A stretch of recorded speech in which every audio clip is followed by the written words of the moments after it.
আসসালামু আলাইকুম। Welcome back to my channel eating and eating. আশা করি সবাই ভালো আছেন। নাগা উইংস আমরা কিন্তু সচরাচর রেস্টুরেন্টেই খেয়ে থাকি। দেখতে মনে হয় রেসিপিটাতে অনেক উপকরণের প্রয়োজন হয়, কিন্তু না, আমরা বাসায় বসে অল্প উপকরণের রেস্টুরেন্টের স্বাদ নিতে পারি। চলুন তাহলে তৈরি করে ফেলি নাগা উইংস।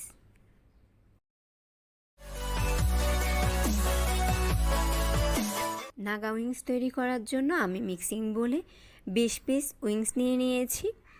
আমি এভাবে কাঁটা চামচের সাহায্যে সবগুলো উইংস কেচে নিব।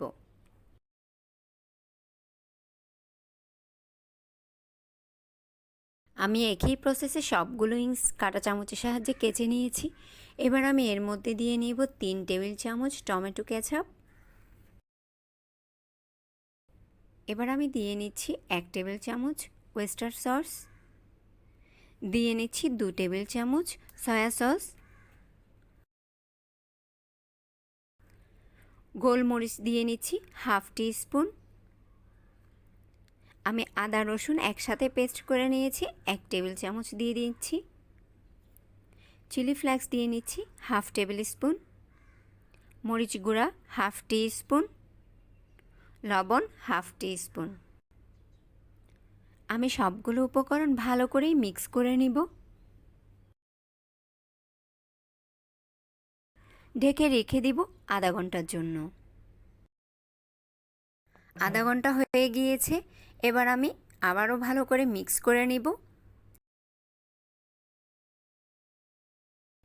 এবার এর মধ্যে আমি দিয়ে নিব 1/3 কাপ ময়দা আর 1/3 কাপ কর্নফ্লাওয়ার। আমি একসাথে মিক্স করে রাখা উপকরণটুকু দিয়ে নিব, ভালো করে মিক্স করে নিব।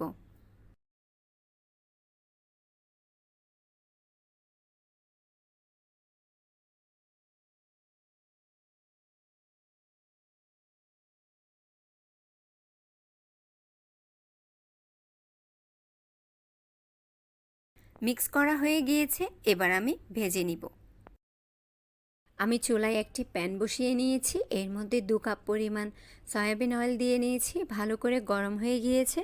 এবার আমি এর মধ্যে দিয়ে নিব উইংসগুলা। আমি ব্রাউন করে ভেজে তুলে নিব। দেখতেই পাচ্ছেন ব্রাউন কালার হয়ে গিয়েছে। এবার আমি নামিয়ে নিব। উইংসগুলো আমি ব্রাউন কালার করে ভেজে নিয়েছি, এবার আমি সাইডে রেখে দিব। এবার সসের প্রিপারেশন করে নিব। আমি এবার নাগা উইংসের জন্য সস তৈরি করব। তার জন্য একটি মিক্সিং বোল নিয়ে নিয়েছি, এর মধ্যে আমি হাফ কাপ টমেটো সস দিয়ে নিলাম। এর মধ্যে দিয়ে নিব chilli flakes half tablespoon, dark soya sauce দিয়ে নিব 3 tablespoon, light soya sauce দিয়ে নিব 3 টেবিল স্পুন।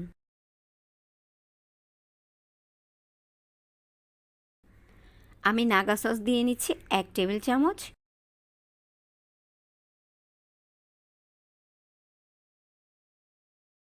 নাগা সসের রেসিপিটি আমার চ্যানেলে আছে, আমি আই বাটনে দিয়ে দিব, আপনারা চাইলে দেখে নিতে পারেন।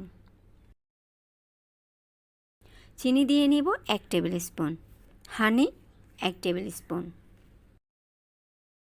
গোলমরিচ দিয়ে নিব 1 চিমটি। আমি এখানে সুইট চিলি সস দিয়ে নিচ্ছি 3 টেবিল চামচ। এবার সব উপকরণে ভালো করে মিক্স করে নিব।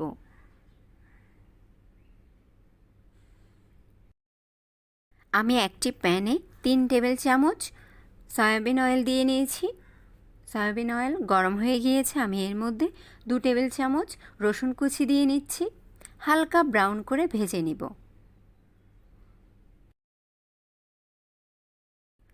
হালকা ব্রাউন করে ভাজা হয়ে গিয়েছে, এবার আমি এর মধ্যে দিয়ে নিব সসটুকু।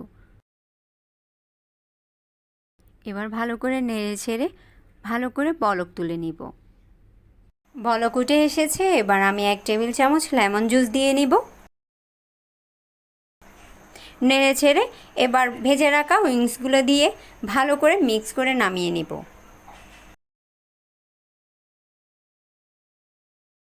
তৈরি হয়ে গেল নাগা উইংস। যারা স্পাইসি খেতে পছন্দ করেন আশা করি আমার রেসিপিটি আপনাদের ভালো লাগবে। যদি ভালো লেগে থাকে লাইক, কমেন্ট, শেয়ার আর সাবস্ক্রাইব করবেন। পাশে থাকা বেল আইকনটি ক্লিক করতে ভুলবেন না। সবাই ভালো থাকবেন। আল্লাহ হাফেজ।